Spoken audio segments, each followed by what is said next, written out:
প্রথম হোলি কেটে গিয়ে বিয়ের পরে এটা হলো আমার দ্বিতীয় হোলি। আর সেই হোলিতেই আমি কেমনভাবে মজা করলাম, কার কার সাথে মজা করলাম, চলো তোমাদের সাথে সেটাই শেয়ার করব এই ভিডিওর মাধ্যমে। তো hello everyone, welcome to my page নীলার সাথে। সবাই কেমন আছো? আশা করি সবাই ভালো আছো আর আমিও ভালো আছি। হোলির দিন সকালবেলায় ঘুম থেকে উঠে ফার্স্টে যা যা কাজ ছিল সেই সব কাজ করে নিয়েছি। তারপর স্নান করে চলে এসেছি ঠাকুর ঘরে। আর ঠাকুর ঘরে এসে এখন পুজো করছি। আর পুজো করার পর দেখো বড়মশাই যে বাজার থেকে আবিরগুলো নিয়ে এসেছিলো সেগুলো সমস্ত ঠাকুরের পায়ে দিয়ে দিলাম। আগে ঠাকুরের পায়ে রং দিয়ে তারপরে বাবা আর বড়মশাইয়ের পায়ে রং দেবো। তো এখানে ধূপ দেখিয়ে নিলাম। আর ধূপ দেখিয়ে নেওয়ার পর এখন যাব হরিতলায়, মানে তুলসী তলায়, সেখানে তুলসী মায়ের পায়ে একটুখানি আবির দেব। আর তার আগে দেখো আমি কি করলাম, গপুর গালে আমি একটুখানি আবির মাখিয়ে দিয়েছি। আর আবির মাখানোর পর গপুকে এত কিউট লাগছিল যে কি বলবো। জানো তো, গপুকে আমি রাখিতে রাখি পরিয়ে দিই, ভাই ফোটাতে ফোটা দিই, আবার রঙে কিন্তু রঙও মাখিয়ে দিই। তো যাই হোক, তারপর দেখো এখানে একটা কাণ্ড হয়েছে। আমি যখন পুজো করছিলাম আমারই পাড়ার কয়েকজন দিদি এসেছিলো আমাকে রং মাখাতে। তো আমি যেহেতু বড়মশাইয়ের হাত থেকে প্রথম রং মাখবো বলে ওয়েট করছিলাম, তো সেই কারণে আমি ওনাদেরকে মিথ্যা কথা বলে বললাম যে আমি এখন রান্না বান্না করবো, তো সেই কারণে এখন আর রং মাখবো না।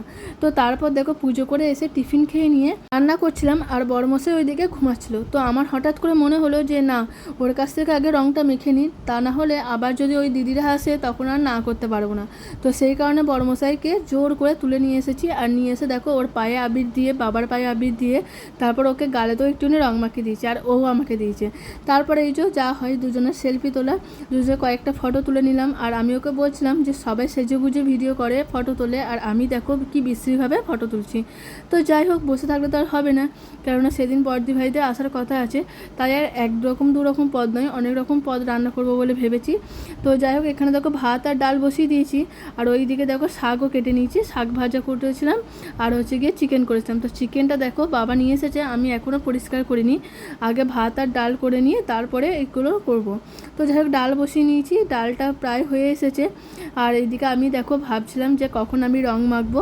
আর আমি জানো তো বরের দেওয়া রংটা তুলে দিয়েছি, কেননা রান্না করবো তো, যেহেতু তোমার রং মেখেছি, তো সেই রঙগুলো যদি খাবারের মধ্যে পড়ে তখন সেটা একটা খারাপ হবে। তো সেই কারণে মুখটা ভালো করে ওয়াশ করে নিয়েছি।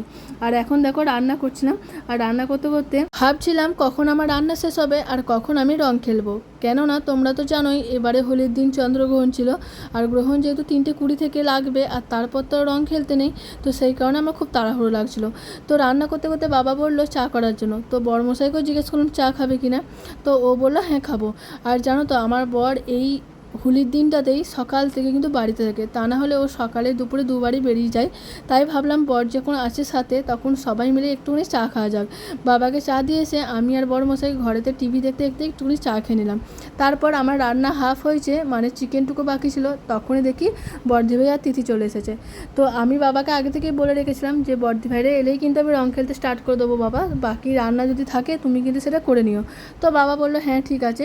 তো ওইদিকে আমি চিকেনটা হাফ করে এসেছি আর বাবাকে বললাম বাকিটা করে দিতে। তো তারপর দেখো বাবা ওইদিকে রান্না করছিল আর আমি এইদিকে দেখো, আমি বর্দি ভাই আর তিথির দিকে কিন্তু হোলি খেলে মানে রং মেখে কিন্তু খুব নাচানাচি করছিলাম।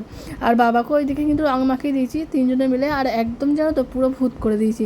তো তারপর দেখো আমরা তিনজনে খুব নাচানাচি করেছি। আর এইদিকে আমার বর ভিডিও করছিল, ওকেও কিন্তু আমি জোর করে নাচিয়েছি। জানো তো আমার বর না খুব এটা নাচতে পারে না বা নাচতে লজ্জা পায়, কিন্তু ওকে আমি জোর করেই নাচা করিয়েছি। আর দেখো আমাকে আর বর্দি ভাইকে তিথিকে আমার বর বলছে আমরা নাকি 3টে ভিখারি এসেছি, মানে 3টে পাগল এসেছি, এরকম করে আমাদেরকে ইনসাল্ট করছে। তো আমি বললাম তুমি যা বলছো বলো, আমরা কিন্তু আজকে এনজয় করবোই।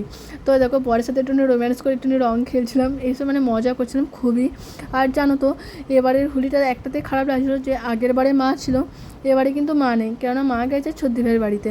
আর ছদ্দি ভাইয়ের যেহেতু অনেকটা দূরে থাকে, তো সেই কারণে কি বলো তো আর ছদ্দি ভাইয়ের সাথে রং খেলা হয় না। তবে ইচ্ছা আছে একদিন আমরা সবাই মিলেই কিন্তু রং খেলবো। তো যাই হোক, এইখানে দেখো খুব নাচানাচি করেছি। আর বাবা কিন্তু এদিকে আমাকে বর্দি ভাই আর তিথিকে বলছিল স্নান করে নেওয়ার জন্য, কেন বলছে অনেকক্ষণই রং খেলেছে, এবার কিন্তু স্নান করো গা। তো যাই হোক, আমরা তো উঠতেই চাইছিলাম না। তারপর দেখো তিথি কী করেছে, আমাদেরকে জল দিয়ে পুরো স্নান করে দিয়েছে, মানে আমাকে আর বর্দি ভাইকে। তো এইদিকে তারপর তিথি জল দিয়ে দিয়ে ওর মায়ের গায়ে রঙগুলো দিচ্ছিলো পায়ে করে। এইদিকে আমিও এক বালতি জল নিয়ে তিথি আর বর্দি ভাইয়ের গায়ে ঢেলে দিয়েছি, মানে পুরো স্নান করে দিয়েছি। আর দেখো আমরা কতটা রং খেলেছি, রাস্তা পুরো লাল হয়ে গেছে, মনে হচ্ছে না ব্লাড যাচ্ছে। তো খুব আনন্দ লাগছিলো। তারপর দেখো রং তো খেলেছি, কিন্তু রং খেলার শাস্তিটাকে ভোগ করবে বলো তো? আমরা যত রং খেলেছি তার পায়ের ছাপ বলো, রং যে গুলেছি সেই গোলার স্পট সব কিন্তু টাইলসের মধ্যে লেগে গেছে।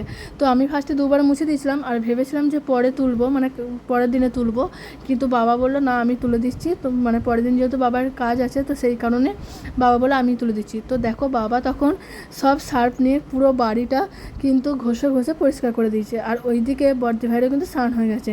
এরপর বাবা আমাকে দায়িত্ব দিল যে তুমি একবার মানে ভালোভাবে মুছে দাও।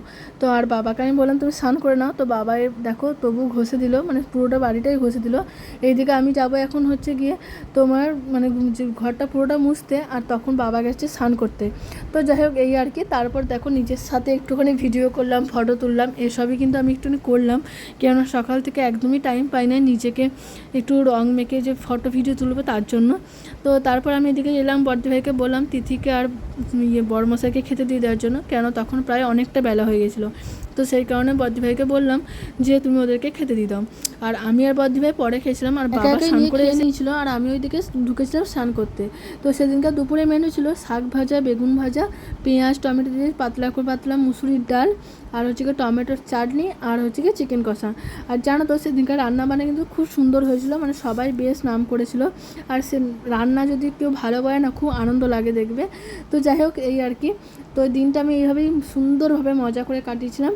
আমার ভিডিওটা কেমন লাগলো অবশ্যই আমাকে কমেন্টে জানিও, ভালো লাগলে ফলো করে পাশে থেকো।